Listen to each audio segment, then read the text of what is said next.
Hi ಸ್ನೇಹಿತರೆ, welcome to our channel Mithun Raj ಅಡುಗೆ ಮನೆ. ಇವತ್ತಿನ ವಿಡಿಯೋದಲ್ಲಿ ಸ್ಪೆಷಲ್ ಆಗಿ ನಾನು ಸಂಡೇ ಸ್ಪೆಷಲ್ ಕೆಲವೊಂದು ಚಿಕನ್ ರೆಸಿಪಿನ ಮಾಡಿ ತೋರಿಸ್ತಾ ಇದ್ದೀನಿ. ಮೊದಲನೇದಾಗಿ ಚಿಕನ್ ಬಿರಿಯಾನಿ, ಎರಡನೇದು ಚಿಕನ್ ಟಿಕ್ಕಾ ಫ್ರೈ, ಮೂರನೇದು ಚಿಕನ್ ಸಾರು. ಮೂರು ಕೂಡ ಅಲ್ಟಿಮೇಟ್ ಅಂತ ಹೇಳ್ಬೋದು. ಒಮ್ಮೆ ನಾನು ಹೇಳ್ಕೊಟ್ಟಂಗೆ ಈ ವಿಧಾನದಲ್ಲಿ ಮಾಡಿದ್ರೆ ಯಾವಾಗಲೂ ಕೂಡ ನೀವು ಮಾಡೋದಲ್ಲದೆ ನಾನು ಹೇಳ್ಕೊಟ್ಟಂಗೆ ಸಖತ್ತಾಗೆ ಮಾಡ್ತೀರಾ. ಖಂಡಿತ ಟ್ರೈ ಮಾಡ್ತೀರಾ ಅಂದ್ಕೊಂಡಿದ್ದೀನಿ. ಮೊದಲನೇದಾಗಿ ನಾನು ಚಿಕನ್ ಬಿರಿಯಾನಿ ತೋರಿಸಿದ್ದೀನಿ. ಎರಡನೇದು ಚಿಕನ್ ಟಿಕ್ಕಾ ಫ್ರೈ ತುಂಬ ಅಂದರೆ ತುಂಬ ಚೆನ್ನಾಗಿರುತ್ತೆ. ಈಗಂತೂ ವೆದರ್ ಸಿಕ್ಕಾಪಟ್ಟೆ ಕೂಲ್ ಇದೆ. ಇಂಥ ಟೈಮಲ್ಲಿ ಈ ಚಿಕನ್ ಟಿಕ್ಕಾ ಫ್ರೈ ಮಾಡ್ಕೊಂಡು ತಿಂದರೆ ಆಹಾ ಹೇಳಲೇಬೇಡಿ, ಅಷ್ಟು ರುಚಿಯಾಗಿರುತ್ತೆ. ಖಂಡಿತ ಟ್ರೈ ಮಾಡಿ ಈ ರೆಸಿಪಿನ. ಆ್ಯಂಡ್ ಮೂರನೇದಾಗಿ ಬಂದುಬಿಟ್ಟು ಚಿಕನ್ ಸಾರು. ಚಿಕನ್ ಬಿರಿಯಾನಿಗೆ ಬರೀ ರೈತಾಯಿಂದ ಹೆಂಗೆ ತಿನ್ನೋಕ್ಕಾಗುತ್ತೆ, ಚಿಕನ್ ಸಾರು ಇರಲೇಬೇಕಲ್ವ. ಈ ಚಿಕನ್ ಸಾರು ಮುದ್ದೆಗೆ, ಚಿಕನ್ ಬಿರಿಯಾನಿಗೆ ಮತ್ತು ಚಪಾತಿ, ರೊಟ್ಟಿ ಎಲ್ಲದಕ್ಕೂ ಸೂಪರ್ ಅಂತ ಹೇಳ್ಬೋದು. ಈ ಮೂರು ರೆಸಿಪಿನ ಒಂದೇ ವಿಡಿಯೋದಲ್ಲಿ ನಾನು ನಿಮಗೆ ತೋರಿಸ್ತೀನಿ. ಆ್ಯಂಡ್ ಮೊದಲನೇದಾಗಿ ನಾನಿಲ್ಲಿ ಫಸ್ಟ್ ಬಂದುಬಿಟ್ಟು ಚಿಕನ್ ಬಿರಿಯಾನಿ ತುಂಬ ಸುಲಭವಾಗಿ ಮಾಡ್ಕೋಬೋದು, ಬೇಗನೆ ಮಾಡ್ಕೋಬೋದು. ರುಚಿ ಅಂತ ಎಕ್ಸಲೆಂಟ್ ಆಗಿರುತ್ತೆ.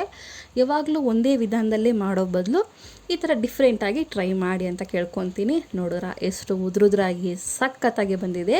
ವಿಡಿಯೋನ ಕೊನೆವರೆಗೂ ನೋಡಿ, ಎಲ್ಲೂ ಸ್ಕಿಪ್ ಮಾಡಬೇಡಿ, ಓಕೆನಾ? ತಡ ಮಾಡದೆ ವಿಡಿಯೋ ಸ್ಟಾರ್ಟ್ ಮಾಡೋಣ ಬನ್ನಿ. ಮೊದಲನೇದಾಗಿ ಒಂದು ಅರ್ಧ ಕೆಜಿಯಷ್ಟು ಚಿಕನ್ ತೊಗೊಂಡಿದ್ದೀನಿ. ಓನ್ಲಿ ಮಾಂಸ ಮಾತ್ರ ತೊಗೊಂಡಿದ್ದೀನಿ, ಬೋನ್ಲೆಸ್ ಅಂತ ಹೇಳ್ಬೋದು. ಅದನ್ನು ತೊಗೊಂಡು ನೀಟಾಗಿ ಒಂದಲ್ಲ ಎರಡು ಸರಿ ನೀಟಾಗಿ ವಾಶ್ ಮಾಡಿಕೊಂಡು ಎತ್ತಿಟ್ಕೊಂಡಿದ್ದೀನಿ. ನೆಕ್ಸ್ಟ್ ಒಂದು ಬೌಲಿಗೆ 1 ಗ್ಲಾಸ್ ನಾರ್ಮಲ್ ಅಕ್ಕಿ, 1 ಗ್ಲಾಸ್ ಬಾಸುಮತಿ ಅಕ್ಕಿ ತೊಗೊತೀನಿ ನಾನು. ಅರ್ಧ ಕೆ ಜಿ ಚಿಕನ್ಗೆ ಅರ್ಧ ಕೆ ಜಿ ಅಕ್ಕಿ ಪರ್ಫೆಕ್ಟ್ ಆಗುತ್ತೆ. ಯಾಕೆಂದರೆ ಬರೀ ಬಾಸುಮತಿ ಅಕ್ಕಿಯಿಂದ ಮಾಡಿದ್ರೆ ಅಷ್ಟು ಟೇಸ್ಟ್ ಬರೋದಿಲ್ಲ. ಅದಕ್ಕೋಸ್ಕರ ಅದು ಅರ್ಧ ಇದು ಅರ್ಧ ತೊಗೊಂಡಿದ್ದೀನಿ. ನಾರ್ಮಲ್ ಅಕ್ಕಿ ಅರ್ಧ, ಬಾಸುಮತಿ ಅಕ್ಕಿ ಅರ್ಧ, ಎರಡನ್ನೇ ಮಿಕ್ಸ್ ಮಾಡಿಕೊಂಡು ನೀರು ಹಾಕ್ಕೊಂಡು ಒಂದಲ್ಲ ಎರಡು ಸರಿ ನೀಟಾಗಿ ತೊಳ್ಕೊಬೇಕು. ಇದನ್ನು ಯಾವಾಗಲೂ ಒಂದೇ ಥರ ಮಾಡಿ ಬೇಜಾರಾಗಿರುತ್ತಲ್ವ, ಅವಾಗವಾಗ ಡಿಫ್ರೆಂಟಾಗಿ ಟ್ರೈ ಮಾಡ್ತಾನೆ ಇರಬೇಕು. ಒಮ್ಮೆ ಈ ಚಿಕನ್ ಬಿರಿಯಾನಿ ಮಾಡಿ ಫಿದಾಗಿ ಹೋಗ್ತೀರಾ ನೀವು. ಅಷ್ಟು ಪರ್ಫೆಕ್ಟಾಗಿ ಬರುತ್ತೆ, ಅಷ್ಟು ಟೇಸ್ಟ್ ಅಂತ ಹೇಳ್ಬೋದು. ಹೋಟೆಲ್ ಹೋಗೋದೇ ಇಲ್ಲ, ಅಷ್ಟು ಚೆನ್ನಾಗಿರುತ್ತೆ.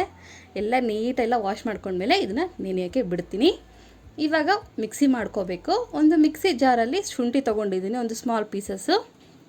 ನೆಕ್ಸ್ಟ್ ಒಂದು 2 ಸ್ಪೂನಷ್ಟು ಬೆಳ್ಳುಳ್ಳಿ ತೊಗೊಂಡಿದ್ದೀನಿ, ಸಿಪ್ಪೆ ಸುಲಿದಿಲ್ಲ ಹಾಗೆ ತೊಗೊಂಡಿದ್ದೀನಿ. ಒಂದು 5 ಹಸಿಮೆಣಸಿನ್ಕಾಯಿ, 1 ಹಿಡಿಯಷ್ಟು ಪುದೀನ ತೊಗೊಂಡಿದ್ದೀನಿ, 1 ಹಿಡಿಕಿನ ಸ್ವಲ್ಪ ಜಾಸ್ತಿ ಅಷ್ಟು ಕೊತ್ತಂಬರಿ ತೊಗೊಂಡಿದ್ದೀನಿ. ಇಷ್ಟೇ ಸಿಂಪಲಾಗಿ ಏನೂ ಬೇಡ ಮಿಕ್ಸಿ ಮಾಡ್ಕೊಳ್ಳೋಕ್ಕೆ. ಇಷ್ಟು ಮಿಕ್ಸಿ ಮಾಡಿಕೊಂಡ್ರೆ ಸಾಕು. ಇದಕ್ಕೆ ಸ್ವಲ್ಪ ನೀರು ಎಷ್ಟು ಬೇಕೋ ಅಷ್ಟು ನೋಡಿಕೊಂಡು ಮಿಕ್ಸಿ ಮಾಡಿಕೊಂಡ್ರೆ ಸಾಕು. ನೋಡಿರ ಇಷ್ಟಾದರೆ ಸಾಕು. ಒಂದು ಪಾತ್ರೆಯಲ್ಲಿ 3 ರಿಂದ 4 ಸ್ಪೂನಷ್ಟು ಎಣ್ಣೆ ಹಾಕ್ತಿದ್ದೀನಿ. ಎಣ್ಣೆ ಸ್ವಲ್ಪ ಬಿಸಿ ಆದಮೇಲೆ ಬಿರಿಯಾನಿ ಮಸಾಲ ಏನೆಲ್ಲ ಇದ್ದಾವೆ ಎಲ್ಲವೂ ಹಾಕ್ತಿದ್ದೀನಿ. ಇನ್ನೊಂದು ನಾನಿಲ್ಲಿ ಶಾಜೀರ ಬದಲು ಸೋಂಪು ಹಾಕ್ತಿದ್ದೀನಿ. ನೀವು ಒಂದ್ಸರಿ ಈ ಥರ ಹಾಕಿ ನೋಡಿ, ತುಂಬ ಚೆನ್ನಾಗಿರುತ್ತೆ. ಯಾವಾಗಲೂ ಶಾಜೀರ ಹಾಕ್ತಿರ್ತೀರ, ಬಟ್ ಅದನ್ನು ಸ್ಕಿಪ್ ಮಾಡಿ ಈ ಥರ ಸೋಂಪು ಹಾಕಿ ಚೆನ್ನಾಗಿರುತ್ತೆ. ಒಂದು ದೊಡ್ಡ ಈರುಳ್ಳಿನ ಈ ಥರ ಉದ್ದದ್ದಾಗಿ ಸಣ್ಣದಾಗಿ ಕಟ್ ಮಾಡ್ಕೊಂಡು ಹಾಕಿದ್ದೀನಿ. ನೆನಪಿಲ್ಲಿ ಈರುಳ್ಳಿ ಕಂಪ್ಲೀಟಾಗಿ ಕಲರ್ ಚೇಂಜ್ ಆಗಬೇಕು, ಅಲ್ಲಿವರೆಗೂ ನಾವು ಫ್ರೈ ಮಾಡ್ಕೋಬೇಕಾಗುತ್ತೆ. ಹೇಳಿದ್ನಲ್ವ, ಶಾಜೀರ ಬದಲಾಗಿ ಸೋಂಪನ್ನ ಹಾಕಿ ತುಂಬ ಚೆನ್ನಾಗಿರುತ್ತೆ. ಎಲ್ಲ ನೀಟಾಗಿ ಕಲಿಸ್ಕೊಂಡ್ಮೇಲೆ ಸ್ವಲ್ಪ ಬಣ್ಣ ಚೇಂಜ್ ಆಗೋವರೆಗೂ ಫ್ರೈ ಮಾಡ್ಕೊಳ್ಳೋಣ. ನೋಡೋರ ಕಂಪ್ಲೀಟಾಗಿ ಚೇಂಜ್ ಆಗಿದೆ, ಇಷ್ಟಾದರೆ ಸಾಕು. ಇವಾಗ ಇದಕ್ಕೆ ಆಲ್ರೆಡಿ ನಾವು ಮಸಾಲ ಪೇಸ್ಟ್ನ ರೆಡಿ ಮಾಡ್ಕೊಂಡಿವಲ್ಲ, ಶುಂಠಿ, ಬೆಳ್ಳುಳ್ಳಿ ಮತ್ತು ಹಸಿಮೆಣಸಿನ್ಕಾಯಿ, ಪುದೀನ, ಕೊತ್ತಂಬರಿ ಅದೇನೆಲ್ಲ ಮಾಡ್ಕೊಂಡಿವಲ್ಲ ಅದನ್ನು ಕೂಡ ಹಾಕ್ತೀನಿ. ಇವಾಗ ಒಂದು ಮೀಡಿಯಮ್ ಅಥವಾ ದೊಡ್ಡ ಸೈಜ್ ಟೊಮೊಟೊನ ಈ ಥರ ಸಣ್ಣದಾಗಿ ಕಟ್ ಮಾಡ್ಕೊಂಡು ಹಾಕಿದ್ದೀನಿ. ನಾನಿಲ್ಲಿ ದೊಡ್ಡ ಸೈಜೇ ತೊಗೊಂಡಿದ್ದೀನಿ. ಅರ್ಧ ಕೆ ಜಿಗೆ ಎಷ್ಟೆಲ್ಲ ಆಗುತ್ತೆ ಅಷ್ಟೆಲ್ಲ ಪ್ರೋಸೆಸ್ನ ನಾನು ಹೇಳ್ತಿದ್ದೀನಿ, ಮೆಜರ್ಮೆಂಟ್ ಕೂಡ ಅಷ್ಟೇ ಹೇಳ್ತಿದ್ದೀನಿ. ನೀವು 1 ಕೆ ಜಿ ಮಾಡ್ಕೋಬೇಕು ಅಂದರೆ ಇದನ್ನು ಡಬಲ್ ಮಾಡ್ಕೊಳ್ಳಿ, ಏನೆಲ್ಲ ಕ್ವಾಂಟಿಟಿ ಇದೆ ಇದನ್ನು ನೀಟಾಗಿ ಕಲಿಸ್ಕೊಂಡು ಸ್ವಲ್ಪ ಎಣ್ಣೆ ಬಿಟ್ಕೊಳ್ಳೋವರೆಗೂ ಮತ್ತು ಕೊತ್ತಂಬರಿ ಅವೆಲ್ಲ ಇದಾವಲ್ಲ ಅವೆಲ್ಲ ಹಸಿ ವಾಸನೆ ಹೋಗೋವರೆಗೂ ಫ್ರೈ ಮಾಡ್ಕೋಬೇಕು.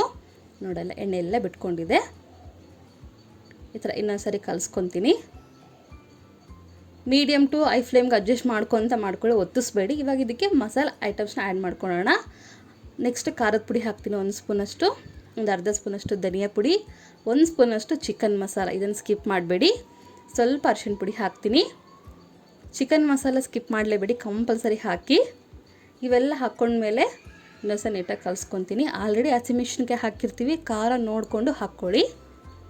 ಎಲ್ಲ ಕಲಿಸಿದ ಮೇಲೆ ಇವಾಗ ಇದಕ್ಕೆ ನಾನು ಮೊಸರು ಹಾಕ್ಕೊತೀನಿ. ಒಂದು 4 ಸ್ಪೂನಷ್ಟು ಮೊಸರು ಹಾಕಬೇಕಾದ್ರೆ ಗ್ಯಾಸ್ ಫ್ಲೇಮ್ ಲೋನಲ್ಲೇ ಇರಬೇಕು. ನೆಕ್ಸ್ಟ್ ಮೊಸರು ಹಾಕಿದ್ಮೇಲೆ ನೀಟಾಗಿ ಕಲಿಸ್ಕೊತೀನಿ. ನೀಟಾಗಿ ಕಲಿಸ್ಕೊಂಡು ಎಣ್ಣೆ ಎಲ್ಲ ಸೈಡಲ್ಲೇ ಬಿಟ್ಕೊಳ್ಳೋವರೆಗೂ ನಾವು ಇದನ್ನು ಕಲಿಸ್ಕೊತಾ ಹೋಗಬೇಕು. ನನ್ನ ಪ್ರೀವಿಯಸ್ ವೀಡಿಯೋಸ್ ಯಾವೆಲ್ಲ ನೀವು ನೋಡಿಲ್ಲ ಅಂತಂದರೆ ಒಂದ್ಸರಿ ಡಿಸ್ಕ್ರಿಪ್ಷನ್ ಬಾಕ್ಸಲ್ಲಿ ಕೊಟ್ಟಿರ್ತೀನಿ, ಒಂದ್ಸರಿ ಚೆಕ್ ಮಾಡಿ. ಲಿಡ್ ಕ್ಲೋಸ್ ಮಾಡಿ ಒಂದು 5 ನಿಮಿಷ ಎಣ್ಣೆ ಎಲ್ಲ ಸೈಡಲ್ಲಿ ಬಿಟ್ಕೊಳೋವರೆಗೂ ಕುದಿಸ್ಕೊತೀನಿ. ನೋಡಿದ್ರೆ ಎಣ್ಣೆ ಎಲ್ಲ ಬಿಟ್ಕೊಂಡಿದೆ. ಇನ್ನೊಂದ್ಸರಿ ನೀಟಾಗಿ ಕಲಿಸ್ಕೊತೀನಿ. ನೆಕ್ಸ್ಟ್ ಇದಕ್ಕೆ ಇವಾಗ ಚಿಕನ್ನ ಆ್ಯಡ್ ಮಾಡ್ತೀನಿ. ಆಲ್ರೆಡಿ ತೊಳೆದಿಟ್ಕೊಂಡಿರ್ತೀವಲ್ಲ ಒಂದು ಅರ್ಧ ಕೆ ಜಿಯಷ್ಟು ಚಿಕನ್, ಅದನ್ನು ಕೂಡ ಆ್ಯಡ್ ಮಾಡ್ತೀನಿ. ನೀವು ಬೇಕಿದ್ರೆ ಲೆಗ್ ಪೀಸ್ ಕೂಡ ಹಾಕ್ಕೋಬೋದು. ನೆಕ್ಸ್ಟ್ ಲಾಲಿಪಾಪ್ ಅಂತಾರಲ್ಲ ಅದನ್ನು ಕೂಡ ಹಾಕ್ಕೋಬೋದು, ತುಂಬ ಚೆನ್ನಾಗಿರುತ್ತೆ. ಎಲ್ಲ ಹಾಕ್ಕೊಂಡ್ಮೇಲೆ ಇನ್ನೊಂದ್ಸರಿ ಕಲಿಸ್ತೀನಿ. ನನ್ನ ಚಾನಲ್ನ ಮೊದಲನೇ ಬಾರಿ ನೋಡ್ತಿದ್ರೆ ಪ್ಲೀಸ್ ಎಲ್ಲರೂ ದಯವಿಟ್ಟು ಲೈಕ್, ಶೇರ್, ಸಬ್ಸ್ಕ್ರೈಬ್ ಮಾಡ್ಕೊಳ್ಳೋದನ್ನು ಮಾತ್ರ ಮರಿಬೇಡಿ. ಎಲ್ಲ ಮಿಕ್ಸ್ ಮಾಡ್ಕೊಂಡಿದ ನಂತರ ಸ್ಪೆಷಲಾಗಿ ನಾನಿಲ್ಲಿ ಗೋಡಂಬಿ ಪೇಸ್ಟ್ನ ಹಾಕ್ತಿದ್ದೀನಿ. ಅಡುಗೆ ಮಾಡೋಕ್ಕಿಂತ ಮುಂಚೆ 1 ಅವರ್ ಅಥವಾ 2 ಅವರ್ ನೆನೆಸ್ಬಿಟ್ಟು ನಂತರ ಸ್ವಲ್ಪ ನೀರು ಹಾಕ್ಕೊಂಡು ಈ ಥರ ಪೇಸ್ಟ್ ಥರ ಮಾಡಿಕೊಂಡ್ರೆ ಸಖತ್ತಾಗಿರುತ್ತೆ. ಇದನ್ನು ಸ್ಕಿಪ್ ಮಾಡಲೇಬೇಡಿ. ಈ ಪ್ರಾಸೆಸ್ ಹಿಂಗೆ ಮಾಡಬೇಕು. ಗೋಡಂಬಿ ಪೇಸ್ಟ್ ಹಾಕಿದ್ಮೇಲೆ ಎಕ್ಸ್ಟ್ರಾ ಟೇಸ್ಟು, ಎಕ್ಸ್ಟ್ರಾ ಫ್ಲೇವರ್ ಕೊಡುತ್ತೆ. ಈ ಪ್ಲೇಸಲ್ಲಿ ನೀವು ತೆಂಗಿನಕಾಯಿ ಹಾಲು ಕೂಡ ಹಾಕ್ಕೋಬೋದು. ನಿಮಗೆ ಗೋಡಂಬಿ ಪೇಸ್ಟ್ ಇಷ್ಟ ಇಲ್ಲ ಅಂತಂದರೆ ಈ ಪ್ಲೇಸಲ್ಲಿ ತೆಂಗಿನಕಾಯಿ ಹಾಲು ಕೂಡ ಹಾಕ್ಕೊಂಡು ಕೂಡ ಮಾಡ್ಕೋಬೋದು. ಎಲ್ಲ ನೀಟಾಗಿ ಕಲಿಸ್ಕೊಂಡಿದ ನಂತರ ಒಂದು 5 ನಿಮಿಷ ಇದನ್ನು ಕುದಿಯೋಕ್ಕೆ ಬಿಡೋಣ. 5 ನಿಮಿಷ ಆದಮೇಲೆ ಎಣ್ಣೆ ಎಲ್ಲ ಸೈಡಲ್ಲಿ ಬಿಟ್ಕೊಂಡಿದ್ದಲ್ವ, ಇದನ್ನು ಇನ್ನೊಂದ್ಸರಿ ನೀಟಾಗಿ ಕಲಿಸ್ಕೊತೀನಿ. ಗೋಡಂಬಿನ 1 ಅವರ್ ಮುಂಚೆ ನೆನೆಸ್ಬಿಟ್ಟು ಮಿಕ್ಸಿ ಮಾಡಿಕೊಂಡ್ರೆ ಸಾಕು. ಸಣ್ಣದಾಗಿ ಪೇಸ್ಟ್ ಥರ ಮಿಕ್ಸಿ ಮಾಡಿಕೊಂಡ್ರೆ ಚೆನ್ನಾಗಿರುತ್ತೆ. ಇವಾಗ ಇದಕ್ಕೆ ನೀರು ಹಾಕ್ಕೊತೀನಿ. ನಾನು 2 ಗ್ಲಾಸ್ ತೊಗೊಂಡಿರೋದ್ರಿಂದ ಅಕ್ಕಿ ನಾನು 3 ಗ್ಲಾಸ್ ಮಾತ್ರ ಹಾಕ್ತಿದ್ದೀನಿ. ಯಾಕಂದರೆ 1 ಗ್ಲಾಸಷ್ಟು ಗ್ರೇವಿ ಇರುತ್ತೆ, ಅದಕ್ಕೋಸ್ಕರ 3 ಗ್ಲಾಸ್ ಹಾಕ್ಕೊಳ್ಳಿ, 4 ಗ್ಲಾಸ್ ಹಾಕ್ಕೋಬೇಡಿ. 3 ಗ್ಲಾಸ್ ಹಾಕೋದ್ರಿಂದ ಅನ್ನ ಉದ್ರುದ್ರಾಗಿ ಬರುತ್ತೆ. ರುಚಿಗೆ ತಕ್ಕಷ್ಟು ಉಪ್ಪು ಕೂಡ ಹಾಕಿ ನೀಟಾಗಿ ಕಲಿಸ್ಕೊತೀನಿ. ನೆನಪಿರಲಿ, 2 ಗ್ಲಾಸ್ ತೊಗೊಂಡ್ರೆ 3 ಗ್ಲಾಸ್ ಹಾಕ್ಕೊಳ್ಳಿ. ಎಲ್ಲ ಕಲಿಸ್ಕೊಂಡಿದ ನಂತರ ಇದು ಸ್ವಲ್ಪ ಕುದಿ ಬರಬೇಕು, ಅಲ್ಲಿವರೆಗೂ ಕುದಿಸ್ಕೋಬೇಕಾಗುತ್ತೆ ನಾವು.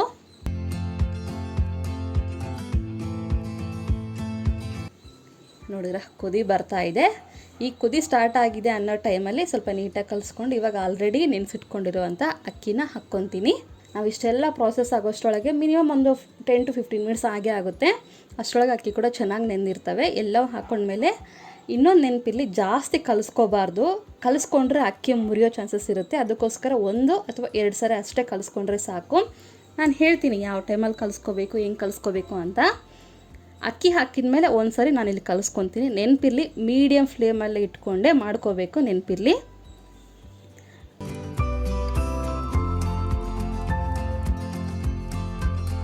ಬಿರಿಯಾನಿ ಆಗೋವರೆಗೂ ಮೀಡಿಯಮ್ ಲೋ ಫ್ಲೇಮಲ್ಲಿ ಇಟ್ಕೊಂಡೇ ಮಾಡ್ಕೋಬೇಕು, ಹೈ ಫ್ಲೇಮ್ ಇಟ್ಕೋಬಾರ್ದು. ಇವಾಗ ಇಲ್ಲಿ ನಾನು ಮೀಡಿಯಮ್ ಫ್ಲೇಮಲ್ಲಿ ಇಟ್ಟು ಇಷ್ಟ ಆಗೋವರೆಗೂ ಬೇಯಿಸ್ಕೊತೀನಿ. ಇವಾಗ ಇಲ್ಲಿ ಇನ್ನೊಂದು ಸರಿ, ಅವಾಗ 1 ಸರಿ, ಇದು 2 ಸರಿ. ಇವಾಗ ಇದನ್ನು ನೀಟಾಗಿ ಕಲಿಸ್ಕೊತೀನಿ. ನೆನಪಿರಲಿ, ಮೀಡಿಯಮ್ ಫ್ಲೇಮಲ್ಲಿ ಇಟ್ಟಿರ್ತೀವಲ್ಲ ಇಲ್ಲಿವರೆಗೂ, ಇಷ್ಟು ಆಗೋವರೆಗೂ ನೀಟಾಗಿ ಕಲಿಸ್ಕೊಂಡಿದ ನಂತರ ಎಲ್ಲವೂ ಕೆಳಗೆ ಮೇಲ್ಗಡೆ ಎಲ್ಲ ಮಾಡ್ಕೊಂಡ್ಮೇಲೆ ಇವಾಗ ನೆಕ್ಸ್ಟ್ ಕಂಪ್ಲೀಟಾಗಿ ಆಗೋವರೆಗೂ ಲೋ ಫ್ಲೇಮಲ್ಲಿ ಇಟ್ಕೋಬೇಕು. ಇವಾಗ ಎಲ್ಲ ಕಲಿಸ್ಕೊಂಡಿದ್ಮೇಲೆ ಲಿಡ್ ಕ್ಲೋಸ್ ಮಾಡಿ ಲೋ ಫ್ಲೇಮಲ್ಲೇ ಬೇಯಿಸ್ಕೊಂಡ್ರೆ ಸಖತ್ತಾಗಿರುವಂಥ ಟೇಸ್ಟಿಯಾಗಿರುವಂಥ ಚಿಕನ್ ಬಿರಿಯಾನಿ ರೆಡಿಯಾಗುತ್ತೆ. ಎಷ್ಟು ಪರ್ಫೆಕ್ಟು. ಆರಿದ ಮೇಲಂತೂ ಇನ್ನೂ ಉದುರುದ್ರಾಗುತ್ತೆ ಅನ್ನ. ನಾನು ಬಿಸಿ ನಿಮಗೆ ಹಂಗೆ ಮಾಡಿ ತೋರಿಸ್ತಾ ಇದ್ದೀನಿ. ನಾವು ಕುಕ್ಕರಲ್ಲಿ ಮಾಡಿಲ್ಲಲ್ಲ, ಅದಕ್ಕೋಸ್ಕರ ಎಲ್ಲ ಕಡೆನೂ ನೀಟಾಗಿ ಸ್ಪ್ರೆಡ್ ಆಗಿರುತ್ತೆ ಮಸಾಲ. ಕುಕ್ಕರೆಲ್ಲ ಆದರೆ ಕೆಳಗೆ ಮೇಲೆ ಸರಿಯಾಗಿ ಆಗಿರಲ್ಲ ಅಂತ ಅನಿಸುತ್ತೆ. ಬಟ್ ಇವಾಗ ಪಾತ್ರೆಯಲ್ಲಿ ಮಾಡೋದ್ರಿಂದ ಪರ್ಫೆಕ್ಟ್ ಆಗಿರುತ್ತೆ. ಬಿಸಿಯಾಗಿ ಈ ಚಿಕನ್ ಬಿರಿಯಾನಿನ ಚಿಕನ್ ಫ್ರೈ ಅಥವಾ ಚಿಕನ್ ಮಸಾಲ ಜೊತೆ ತಿಂದರೆ, ಇಲ್ಲ ಅವೆರಡೂ ಇಲ್ಲ ಅಂತಂದರೆ ಮೊಸರು ಬಜ್ಜಿಯಿಂದ ತಿಂದರೂ ಸೂಪರಾಗಿರುತ್ತೆ ಕಾಂಬಿನೇಷನ್. ಖಂಡಿತ ಟ್ರೈ ಮಾಡ್ತೀರ ಅಂದ್ಕೊಂಡಿದ್ದೀನಿ. ಸಿಂಪಲಾಗಿ ಆರಾಮಾಗಿ ಮಾಡ್ಕೋಬೋದು. ಈ ರೆಸಿಪಿ ಹೇಗೆ ಬಂದಿದೆ ಅನ್ನೋದು ಕಮೆಂಟ್ ಬಾಕ್ಸಲ್ಲಿ ಹೇಳೋದನ್ನು ಮರಿಬೇಡಿ, ಓಕೆನಾ. ಚಿಕನ್ ಕೂಡ ಪರ್ಫೆಕ್ಟಾಗಿ ಕುದ್ದಿದೆ. ಚಿಕನ್ ಬಿರಿಯಾನಿ ಇಷ್ಟ ಆಗುತ್ತೆ ಅಂದ್ಕೊಂಡಿದ್ದೀನಿ. ಎರಡನೇದಾಗಿ ನಾನು ಚಿಕನ್ ಟಿಕ್ಕಾ ಫ್ರೈ ಖಂಡಿತ ಈ ರೆಸಿಪಿನ ಟ್ರೈ ಮಾಡಿ, ಮಿಸ್ ಮಾಡಲೇಬೇಡಿ. ಮಕ್ಕಳಿಗಂತೂ ಈ ಥರ ಮಾಡಿಕೊಟ್ರೆ ತುಂಬ ಎನರ್ಜಿ ಅಂತ ಹೇಳ್ಬೋದು. ಸ್ವಲ್ಪ ಖಾರ ಕೂಡ ಕಡಿಮೆ ಹಾಕಿ ಮಾಡಿಕೊಡಿ, ತುಂಬ ಇಷ್ಟಪಟ್ಟು ತಿಂತಾರೆ. ತಡ ಮಾಡದೆ ವಿಡಿಯೋ ಸ್ಟಾರ್ಟ್ ಮಾಡೋಣ ಬನ್ನಿ. ಮೊದಲನೇದಾಗಿ ನಾನಿಲ್ಲಿ ಒಂದು ಅರ್ಧ ಕೆಜಿಯಷ್ಟು ಚಿಕನ್ನ ನೀಟಾಗಿ ತೊಳೆದ್ಬಿಟ್ಟು ಎಕ್ಸ್ಟ್ರಾ ವಾಟರ್ಸ್ನೆಲ್ಲ ರಿಮೂವ್ ಮಾಡಿ ತೊಗೊಂಡಿದ್ದೀನಿ. ನಾನಿಲ್ಲಿ ಮಾಡೋ ಕ್ವಾಂಟಿಟಿಗೆ ಒಂದು ಹಾಫ್ ಚಿಕನ್ ತೊಗೊಂಡಿದ್ದೀನಿ. ನಿಮಗೆ ಎಷ್ಟು ಬೇಕಾಗುತ್ತೋ ಅಷ್ಟು ತೊಗೊಳ್ಳಿ.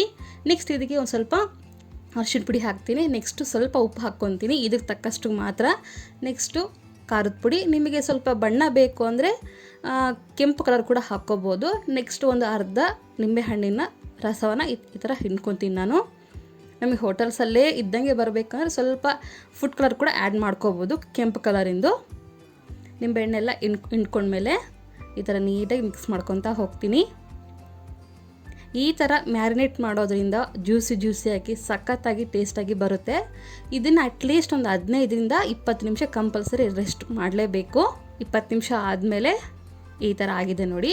ಎಕ್ಸ್ಟ್ರಾ ವಾಟರ್ಸ್ ಎಲ್ಲ ರಿಮೂವ್ ಆಗಿರುತ್ತೆ. ನೋಡ್ರಲ್ಲಿ ಕಾಣಿಸ್ತಾ ಇದೆ ನೀರು ಈ ಥರ, ಯಾಕಂದರೆ ಸ್ಮೆಲ್ ಬರಬಾರ್ದು ಅದಕ್ಕೋಸ್ಕರ. ನೆಕ್ಸ್ಟ್ ಸಪ್ರೇಟ್ ಒಂದು ಪಾತ್ರೆಯಲ್ಲಿ ಅಥವಾ ಒಂದು ಬೌಲಲ್ಲಿ 2 ಸ್ಪೂನಷ್ಟು ಮೊಸರು ಹಾಕಿದ್ದೀನಿ. ನೆಕ್ಸ್ಟು ಶುಂಠಿ ಬೆಳ್ಳುಳ್ಳಿ ಪೇಸ್ಟ್, ನೆಕ್ಸ್ಟು ಖಾರದ ಪುಡಿ ಹಾಕ್ತಿದ್ದೀನಿ, ನೆಕ್ಸ್ಟು ಮೆಣಸಿನ ಪುಡಿ, ನೆಕ್ಸ್ಟ್ ಗರಂ ಮಸಾಲ, ನೆಕ್ಸ್ಟ್ ಧನಿಯಾ ಪುಡಿ ಕೂಡ ಆ್ಯಡ್ ಮಾಡ್ತೀನಿ.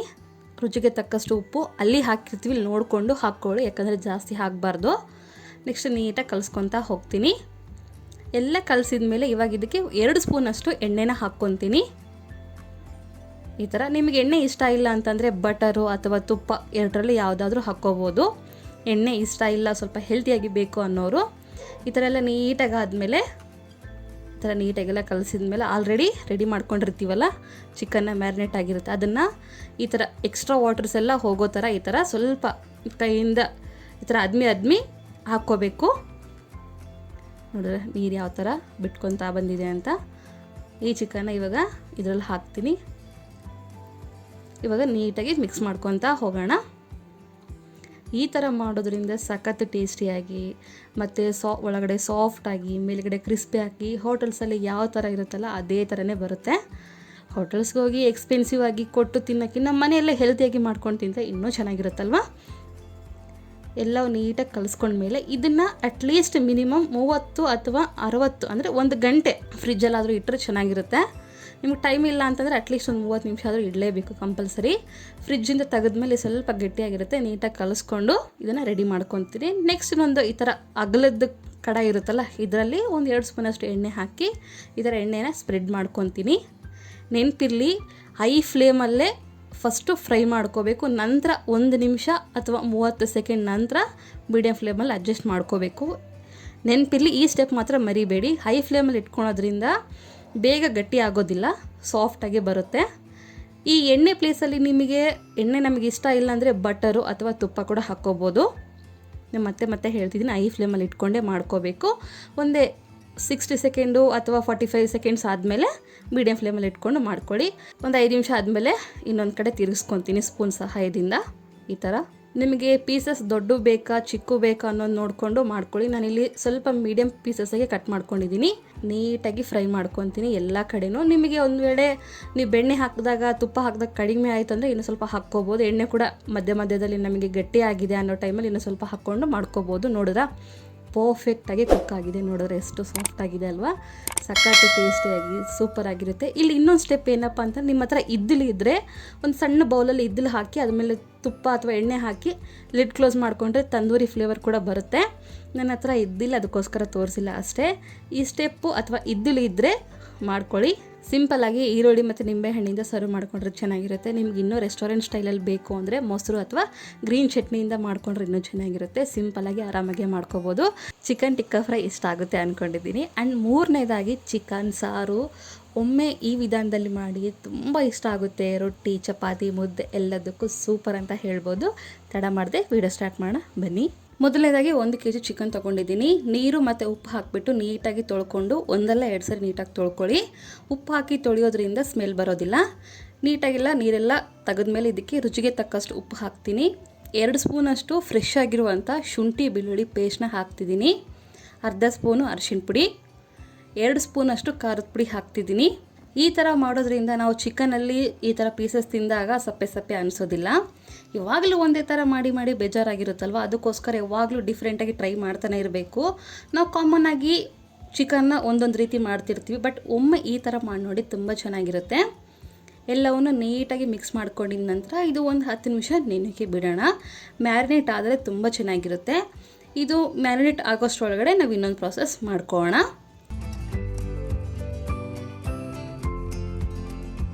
ಈ ಥರ ಅಗಲದ ಕಡಾಯಲ್ಲಿ ಒಂದು 2 ಸ್ಪೂನಷ್ಟು ಕೊತ್ತಂಬರಿ ಕಾಳು ಹಾಕ್ತಿದ್ದೀನಿ. ನೆಕ್ಸ್ಟ್ ಇದಕ್ಕೆ ಅರ್ಧ ಸ್ಪೂನಷ್ಟು ಪೆಪ್ಪರ್ ಕಾಳು, ಮೆಣಸು ಕಾಳು, ನೆಕ್ಸ್ಟ್ ಇಲ್ಲಿ 2 ಚಕ್ಕೆ, 4 ಏಲಕ್ಕಿ, ಒಂದು 7ರಿಂದ 8 ಲವಂಗ ಹಾಕ್ತಿದ್ದೀನಿ. ನೆಕ್ಸ್ಟ್ ಒಂದು ಕಲ್ಲಿನ ಹೂವು ಅಥವಾ ಸ್ಟೋನ್ ಫ್ಲವರ್ ಅಂತಾರಲ್ವ ಅದನ್ನು ಹಾಕ್ತಿದ್ದೀನಿ. ಇದನ್ನು ಮೀಡಿಯಮ್ ಫ್ಲೇಮಲ್ಲೇ ಹುರ್ಕೋಬೇಕು. ನೆನಪಿರಲಿ, ಮೀಡಿಯಮ್ ಫ್ಲೇಮಲ್ಲೇ ಇರಬೇಕು. ಯಾಕಂದರೆ ಕಲರ್ ಚೇಂಜ್ ಆದರೆ ಚಿಕನ್ ಕಲರ್ ಚೇಂಜ್ ಆಗುತ್ತೆ. ಅದಕ್ಕೋಸ್ಕರ ಮತ್ತೆ ಹೇಳ್ತಿದ್ದೀನಿ. ನೋಡಿದ್ರೆ ಇದಾಗಿದೆ. ಒಂದು ಪ್ಲೇಟಲ್ಲಿ ಎತ್ತಿಟ್ಕೊತೀನಿ. ಇದು ಸ್ವಲ್ಪ ಆರಲಿ. ನೆಕ್ಸ್ಟ್ ಅದೇ ಕಡಾಯಲ್ಲಿ 1 ಸ್ಪೂನಷ್ಟು ಎಣ್ಣೆ ಹಾಕ್ತಿದ್ದೀನಿ. ಎಣ್ಣೆ ಸ್ವಲ್ಪ ಕಾದ್ಮೇಲೆ 2 ಮೀಡಿಯಮ್ ಈರುಳ್ಳಿನ ಸಣ್ಣದಾಗಿ ಕಟ್ ಮಾಡಿಕೊಂಡು ಹಾಕಿದ್ದೀನಿ. ಇದನ್ನು ನೀಟಾಗಿ ಫ್ರೈ ಮಾಡ್ಕೋಬೇಕು. ಒಂದು 50% ಫ್ರೈ ಆದರೆ ಸಾಕು. ಆ್ಯಂಡ್ ನಿಮ್ಮೆಲ್ಲರ ಹತ್ರ ಒಂದು ರಿಕ್ವೆಸ್ಟ್, ನನ್ನ ಚಾನಲ್ನ ಮೊದಲನೇ ಬಾರಿ ನೋಡ್ತಿದ್ರೆ ಪ್ಲೀಸ್ ಎಲ್ಲರೂ ದಯವಿಟ್ಟು ಸಬ್ಸ್ಕ್ರೈಬ್ ಮಾಡ್ಕೊಳ್ಳಿ. ಒಂದು 2 ನಿಮಿಷ ಇದನ್ನು ಫ್ರೈ ಆಗೋಕ್ಕೆ ಬಿಡೋಣ. ನೋಡಿದ್ರ ಇದು ಆಗಿದೆ, ಒಂದು 50% ಕುಕ್ ಆಗಿದೆ ಅನ್ನೋ ಟೈಮಲ್ಲಿ ಇದಕ್ಕೆ ಇವಾಗ ಒಂದು 6ರಿಂದ 7 ಕಟ್ ಮಾಡ್ಕೊಂಡಿರುವಂಥ ಗೋಡಂಬಿ ಹಾಕ್ತಿದ್ದೀನಿ. ಗೋಡಂಬಿ ಹಾಕೋದ್ರಿಂದ ಒಳ್ಳೆ ಟೇಸ್ಟ್ ಬರುತ್ತೆ, ಸ್ಕಿಪ್ ಮಾಡಲೇಬೇಡಿ. 2 ಮೀಡಿಯಮ್ ಟೊಮೊಟೊನ ಹಾಕ್ತಿದ್ದೀನಿ ಸಣ್ಣದಾಗಿ ಕಟ್ ಮಾಡಿಕೊಂಡು. ಟೊಮೊಟೊ ಸ್ವಲ್ಪ ಮೆತ್ತಗಾಗೋವರೆಗೂ ಇದನ್ನು ಫ್ರೈ ಮಾಡ್ಕೋಬೇಕು, ಬೇಯಿಸ್ಕೋಬೇಕು. ಮೀಡಿಯಮ್ ಫ್ಲೇಮಲ್ಲಿ ಇಟ್ಕೊಂಡೇ ಮಾಡ್ಕೊಳ್ಳಿ, ಯಾಕಂದರೆ ಕಲರ್ ಚೇಂಜ್ ಆಗಬಾರ್ದು. ನಾವು ಏನೆಲ್ಲ ಪ್ರಾಸೆಸ್ ಮಾಡ್ತೀವಲ್ಲ ಒತ್ತೋಗ್ಬಿಟ್ರೆ ಕಂಪ್ಲೀಟ್ಲಿ ಚೇಂಜ್ ಆಗಿಬಿಡುತ್ತೆ ರುಚಿ. ಅದಕ್ಕೋಸ್ಕರ ಸ್ವಲ್ಪ ಮೆತ್ತಗಾಗಲಿ. ನೋಡಿದ್ರ ಮೆತ್ತಗಾಗಿದೆ, ಇಷ್ಟಾದರೆ ಸಾಕು.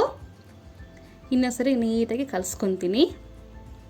ಇಲ್ಲಿ ನಾನು ಚಿಕನ್ ಸಾರು ಮಾಡ್ತಿದ್ದೀನಿ, ನಾಟ್ ಗ್ರೇವಿ ಮತ್ತು ಫ್ರೈ ಕೂಡ ಅಲ್ಲ, ಚಿಕನ್ ಸಾರು. ಗ್ಯಾಸ್ ಆಫ್ ಮಾಡಿ ಸ್ವಲ್ಪ ತಣ್ಣಗಾಗಬೇಕು, ನಾವು ಮಿಕ್ಸಿ ಮಾಡ್ಕೋಬೇಕು. ಅದಕ್ಕೋಸ್ಕರ ಇದು ತಣ್ಣಗಾಗಲಿ. ಈ ಕಡೆ ಕೊತ್ತಂಬರಿ ಕಾಳು ಮತ್ತು ಏಲಕ್ಕಿ ಅವೆಲ್ಲ ತಣ್ಣಗಾಗಿದ್ದಾವೆ. ಇವಾಗ ಮಿಕ್ಸಿ ಮಾಡ್ಕೊಳ್ಳೋಣ. ನಿಮಗೆ ಗೊತ್ತಿರೋ ಪ್ರಾಸೆಸ್ ಯಾವಾಗಲೂ ಮಾಡ್ತಿರ್ತೀರ, ಬಟ್ ಒಮ್ಮೆ ಈ ಥರ ಮಾಡಿ ತುಂಬ ಚೆನ್ನಾಗಿರುತ್ತೆ. ನೋಡಿದ್ರ ಇಷ್ಟ ಆದರೆ ಸಾಕು. ತುಂಬ ನೈಸ್ ಆಗಬೇಕು, ಪೌಡ್ರ್ ಥರ ಆಗಬೇಕು ಅನ್ನೋದೇನಿಲ್ಲ, ಇಷ್ಟ ಆದರೆ ಸಾಕು. ಇವಾಗ ಇದನ್ನು ಒಂದು ಬೌಲಿಗೆ ತೊಗೊತೀನಿ. ನೆಕ್ಸ್ಟ್ ಇದಕ್ಕೇನೆ ಈರುಳ್ಳಿ ಟೊಮೊಟೊ ಏನು ಮಾಡ್ಕೊಂಡಿರ್ತೀವಲ್ಲ ಅದು ಕೂಡ ತಣ್ಣಗಾಗಿರುತ್ತೆ. ಅದನ್ನು ಕೂಡ ಇದೇ ಮಿಕ್ಸಿ ಜಾರಿಯಲ್ಲೇ ಮಿಕ್ಸಿ ಮಾಡ್ಕೋಬೇಕು. ನೋಡಿದ್ರ ಇದು ಕೂಡ ತಣ್ಣಗಾಗಿದೆ. ಇವಾಗೆಲ್ಲನೂ ಮಿಕ್ಸಿ ಜಾರಲ್ಲಿ ಹಾಕ್ಕೊಂಡು ನೀರು ಬೆರೆಸ್ದೇ ಮಿಕ್ಸಿ ಮಾಡ್ಕೋಬೇಕು. ನೀರು ಹಾಕಬೇಡಿ, ಟೊಮೊಟೊದಲ್ಲಿರುವಂಥ ನೀರಿನ ಅಂಶನೇ ಸಾಕು. ನೋಡಿದ್ರ ಇದು ರೆಡಿಯಾಗಿದೆ. ನೆಕ್ಸ್ಟ್ ಈ ಕಡೆ ನಾನಿಲ್ಲಿ ಕುಕ್ಕರಲ್ಲಿ ಮಾಡ್ತಿದ್ದೀನಿ ಚಿಕನ್ ಸಾರು. ನಿಮಗೆ ಇಷ್ಟ ಇಲ್ಲ ಅಂತಂದರೆ ಯಾವುದಾದ್ರೂ ಪಾತ್ರೆಯಲ್ಲಿ ಕೂಡ ಮಾಡ್ಕೋಬೋದು. ಒಂದು 5 ಸ್ಪೂನಷ್ಟು ಎಣ್ಣೆ ಹಾಕ್ತಿದ್ದೀನಿ, 2 ಬಿರಿಯಾನಿ ಎಲೆ, 1 ಸ್ಪೂನ್ ಶಾಜೀರ, 4ರಿಂದ 5 ಮೆಣಸಿನ್ಕಾಯಿನ ಉದ್ದದ ಕಟ್ ಮಾಡಿಕೊಂಡು ಹಾಕಿದ್ದೀನಿ. ಇಷ್ಟೆಲ್ಲ ಹಾಕಿದ್ದೀವಿ, ಖಾರ ಅನಿಸುತ್ತಾ ಅಂತಂದರೆ ಅನಿಸೋದಿಲ್ಲ, ಯಾಕಂದರೆ ಟೊಮೊಟೊ ಆ್ಯಡ್ ಮಾಡ್ತೀವಿ. ಅದಕ್ಕೋಸ್ಕರ ಕೈ ಆಡಿಸ್ಕೊಂಡಿದ ನಂತರ ನೆಕ್ಸ್ಟ್ ಇದಕ್ಕೆ ಈರುಳ್ಳಿ ಟೊಮೊಟೊ ಪೇಸ್ಟ್ ಏನು ಮಾಡ್ಕೊಂಡಿರ್ತೀವಲ್ಲ ಅದನ್ನು ಹಾಕ್ತಿದ್ದೀನಿ. ನಿಮಗೆ ಅನಿಸ್ಬೋದು ಹಸಿಮೆಣ್ಸಿನ್ಕಾಯಿ, ಖಾರದ ಪುಡಿ ಮತ್ತು ಮೆಣಸಿನ ಪುಡಿ ಕೂಡ ಹಾಕ್ತೀವಿ, ಇಷ್ಟೆಲ್ಲ ಖಾರ ಆಗುತ್ತಾ ಅಂತ. ಆಗೋದಿಲ್ಲ, ಏನೂ ಪ್ರಾಬ್ಲಮ್ ಆಗೋದಿಲ್ಲ. ಲಾಸ್ಟಲ್ಲಿ ನೀವು ಚೆಕ್ ಮಾಡ್ಕೊಂಡು ಕೂಡ ನೋಡ್ಕೋಬೋದು. ಅದೇ ಮಿಕ್ಸಿ ಜಾರಿಗೆ ಸ್ವಲ್ಪ ನೀರು ಹಾಕಿ ನೀಟಾಗಿ ಕಲಿಸ್ಕೊತೀನಿ.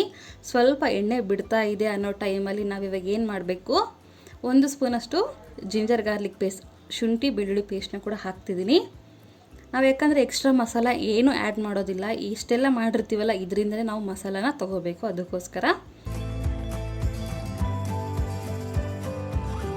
ಇನ್ನು ಸ್ವಲ್ಪ ನೀಟಾಗಿ ಕಲಿಸ್ಕೋಬೇಕು. ಆ್ಯಂಡ್ ನೆನಪಿರಲಿ, ಮೀಡಿಯಮ್ ಫ್ಲೇಮಲ್ಲಿ ಇಟ್ಕೊಂಡೇ ಮಾಡ್ಕೋಬೇಕು. ಇವಾಗ ಇದಕ್ಕೆ ಆಲ್ರೆಡಿ ಚಿಕನ್ನ ಮ್ಯಾರಿನೇಟ್ ಮಾಡಿ ಇಟ್ಕೊಂಡಿರ್ತೀವಲ್ಲ ಅದನ್ನು ಹಾಕಿ ಐ ಫ್ಲೇಮಲ್ಲಿ ಚಿಕನ್ನ ಬೇಯಿಸ್ಕೋಬೇಕು. ಚಿಕನ್ ಹಾಕಿದ ಮೇಲೆ ಐ ಫ್ಲೇಮಲ್ಲಿ ಇಟ್ಕೊಂಡೇ ಮಾಡ್ಕೊಳ್ಳಿ ಪ್ರಾಸೆಸ್ ಎಲ್ಲನೂ. ಈ ಥರ ನೀಟಾಗಿ ಕಲಿಸ್ಕೊತೀನಿ. ಈ ಥರ ನೀಟಾಗಿ ಕಲಿಸ್ಕೊಂಡಿದ ಮೇಲೆ ಆಲ್ರೆಡಿ ಪೆಪ್ಪರ್ ಪುಡಿ ರೆಡಿ ಮಾಡಿ ಇಟ್ಕೊಂಡಿರ್ತೀವಲ್ಲ ಅದನ್ನು ಹಾಕ್ತೀನಿ. ನೆಕ್ಸ್ಟ್ ಇಲ್ಲಿ 1 ಸ್ಪೂನಷ್ಟು ಚಿಕನ್ ಮಸಾಲ, ಪುದೀನ ಹಾಕ್ತೀನಿ ಒಂದು ಸ್ವಲ್ಪ, ನೆಕ್ಸ್ಟ್ ಕೊತ್ತಂಬರಿ, ಇದನ್ನು ಕೂಡ ಹಾಕಿ ನೀಟಾಗಿ ಮಿಕ್ಸ್ ಮಾಡ್ಕೊತೀನಿ. ಮುದ್ದೆಗೆ, ಚಪಾತಿಗೆ, ಇವನ್ ಪೂರಿಗೆ, ಅನ್ನಕ್ಕೆ ಎಲ್ಲಕ್ಕೂ ಸೂಪರ್ ಕಾಂಬಿನೇಷನ್ ಅಂತ ಹೇಳ್ಬೋದು. ನೀಟಾಗಿ ಕಲಿಸ್ಕೊಂಡಿದ ನಂತರ ಐ ಫ್ಲೇಮಲ್ಲೇ ಇರಲಿ. ಈ ಥರ ನೀಟಾಗಿ ಕಲಿಸ್ಕೊಂಡಿದ ನಂತರ ಲೋ ಫ್ಲೇಮಲ್ಲಿ 4ರಿಂದ 5 ನಿಮಿಷ ಕುದಿಸ್ಕೋಬೇಕು. ಇದನ್ನು ಕುಕ್ಕರ್ ಮುಚ್ಚೋಳನ ಹಾಗೆ ಮುಚ್ಚಿ, ವಿಸಿಲ್ ಥರ ಏನು ಮುಚ್ಚೋಕೆ ಹೋಗ್ಬೇಡಿ, ಜಸ್ಟ್ ಲಿಡ್ ಕ್ಲೋಸ್ ಮಾಡಿದರೆ ಸಾಕು. 4-5 ನಿಮಿಷ ಆದಮೇಲೆ ನೀಟಾಗಿ ಚಿಕನ್ನು ಮಸಾಲೆನೆಲ್ಲ ಅಬ್ಸರ್ವ್ ಮಾಡ್ಕೊಂಡಿರುತ್ತೆ. ನೀಟಾಗಿ ಇನ್ನೊಂದ್ಸರಿ ಕಲಿಸ್ಕೊಂಡು ಇದಕ್ಕೆ ಇವಾಗ ನಮಗೆ ಕನ್ಸಿಸ್ಟೆನ್ಸಿ ನೀರು ಎಷ್ಟು ಬೇಕೋ ಅಷ್ಟು ನೋಡಿಕೊಂಡು ಹಾಕ್ಕೊಳ್ಳಿ. ನಾನು ಇಷ್ಟು ಆಗೋ ಥರ ನೀರು ಹಾಕ್ಕೊಂಡಿದ್ದೀನಿ, ಯಾಕಂದರೆ ಕುದ್ರೆ ಸ್ವಲ್ಪ ಗಟ್ಟಿ ಆಗುತ್ತೆ. ನಾವು ಇಲ್ಲಿ ಮಾಡ್ತಿರೋದು ಚಿಕನ್ ಸಾರು, ಅದಕ್ಕೋಸ್ಕರ ಇಷ್ಟು ಹಾಕಿದ್ದೀನಿ. ಇಲ್ಲಿ ಸ್ವಲ್ಪ ಉಪ್ಪು ಖಾರ ಆಗಿದೆನಾ ಇಲ್ಲ ಅಂತ ನೋಡಿಕೊಂಡು ಚೆಕ್ ಮಾಡ್ಕೋಬೋದು. ಇಲ್ಲಿ ಉಪ್ಪು ನನಗೆ ಕಡಿಮೆ ಆಗಿದೆ ಅನ್ನಿಸ್ತು, ಅದಕ್ಕೋಸ್ಕರ ಉಪ್ಪು ಹಾಕಿದ್ದೀನಿ. ಇಲ್ಲಿ ನಿಮ್ಗೆ ಖಾರ ಕಡಿಮೆ ಆಗಿದೆ ಅನಿಸಿದರೆ ಖಾರ ಕೂಡ ಹಾಕ್ಕೋಬೋದು, ನೋ ಪ್ರಾಬ್ಲಮ್. ಐ ಫ್ಲೇಮ್ನಲ್ಲೇ 2 ವಿಸಿಲ್ ಬರೋವರೆಗೂ ನಾವು ವಿಸಿಲ್ನ ಮಾಡ್ಕೋಬೇಕಾಗುತ್ತೆ. ಐ ಫ್ಲೇಮಲ್ಲಿ 2 ವಿಸಿಲ್ ಎಲ್ಲ ಹೋದ್ಮೇಲೆ ಯಾವ ಥರ ಆಗಿದೆ ನೋಡಿ. ನೋಡಿದ್ರ ಸಖತ್ತಾಗಿರುವಂಥ ಟೇಸ್ಟಿಯಾಗಿರುವಂಥ ಚಿಕನ್ ಸಾರು ರೆಡಿಯಾಗಿರುತ್ತೆ. ರಾಗಿ ಮುದ್ದೆಗಂತೂ ತುಂಬ ಚೆನ್ನಾಗಿರುತ್ತೆ. ಕಂಪಲ್ಸರಿ ಒಂದ್ಸಲ ಟ್ರೈ ಮಾಡಿ. ನೋಡಿದ್ರೆ ಗ್ರೇವಿ ಕೂಡ ಸ್ವಲ್ಪ ಗಟ್ಟಿಯಾಗಿದೆ. ಇಷ್ಟಾದರೆ ಸಾಕು, ಯಾಕಂದರೆ ಸಾರು ಹಿಂಗಿದ್ರೇ ಚೆನ್ನಾಗಿ, ನೀರಾಗಿದ್ದರೆ ಮತ್ತು ತೀರಾ ಗಟ್ಟಿಯಾಗಿದ್ದರೆ ಚೆನ್ನಾಗಿರೋದಿಲ್ಲ. ಈ ಥರ ಇದ್ರೇ ಚೆನ್ನಾಗಿರುತ್ತೆ. ಖಂಡಿತ ಟ್ರೈ ಮಾಡ್ತೀರ ಅಂದ್ಕೊಂಡಿದ್ದೀನಿ. ಈ 3 ರೆಸಿಪಿ ಹೇಗೆ ಬಂದಿದೆ ಅನ್ನೋದು ಕಾಮೆಂಟ್ ಬಾಕ್ಸಲ್ಲಿ ಹಾಕೋದನ್ನು ಮರಿಬೇಡಿ. ಖಂಡಿತ ಟ್ರೈ ಮಾಡಿ. ನೀವು ಮಾಡೋದಲ್ಲದೆ ಕೆಲವೊಂದು ಸರಿ ನಾನು ಮಾಡೋದು ಕೂಡ ಒಮ್ಮೆ ಟ್ರೈ ಮಾಡಿ ಅಂತ ರಿಕ್ವೆಸ್ಟ್ ಮಾಡ್ಕೊತೀನಿ. ಖಂಡಿತ ಇಷ್ಟ ಆಗೇ ಆಗಿರುತ್ತಲ್ವ. ಒಂದೇ ವಿಡಿಯೋದಲ್ಲಿ ನಿಮಗೆ ಯೂಸ್ಫುಲ್ ಆಗಲಿ ಅಂತ 3 ವೆರೈಟೀಸ್ನ ಮಾಡಿ ತೋರಿಸಿದ್ದೀನಿ. ಇನ್ನು ಮುಂದೆ ಬರೋ ವೀಡಿಯೋಸ್ಗಳಲ್ಲಿ ಇನ್ನು ಹೆಚ್ಚಿನದಾಗಿ ಈ ಥರ ವೆರೈಟಿ ಅಡುಗೆ ಮಾಡೋಕ್ಕೆ ಟ್ರೈ ಮಾಡ್ತೀನಿ. ಖಂಡಿತ ಈ ರೆಸಿಪಿ ಇಷ್ಟ ಆದರೆ ನನ್ನ ಚಾನಲ್ನ ಲೈಕ್, ಶೇರ್ ಆ್ಯಂಡ್ ಸಬ್ಸ್ಕ್ರೈಬ್ ಮಾಡ್ಕೊಳ್ಳೋದನ್ನು ಮಾತ್ರ ಮರಿಬೇಡಿ. ಆ್ಯಂಡ್ ಮೇಯ್ನಾಗಿ ಮಿಥುನ್ ರಾಜ್ ಅಡುಗೆ ಮನೆ ಅನ್ನೋ ಚಾನಲ್ನ ಸಬ್ಸ್ಕ್ರೈಬ್ ಮಾಡ್ಕೊಳ್ಳಿ. ನೀವು ಸಬ್ಸ್ಕ್ರೈಬ್ ಮಾಡ್ಕೊಂಡಷ್ಟು, ಲೈಕ್ ಮಾಡಿದಷ್ಟು ಹೆಚ್ಚಿನ ಪ್ರೋತ್ಸಾಹ ಸಿಕ್ಕಂಗಾಗುತ್ತೆ. ಓಕೆನಾ?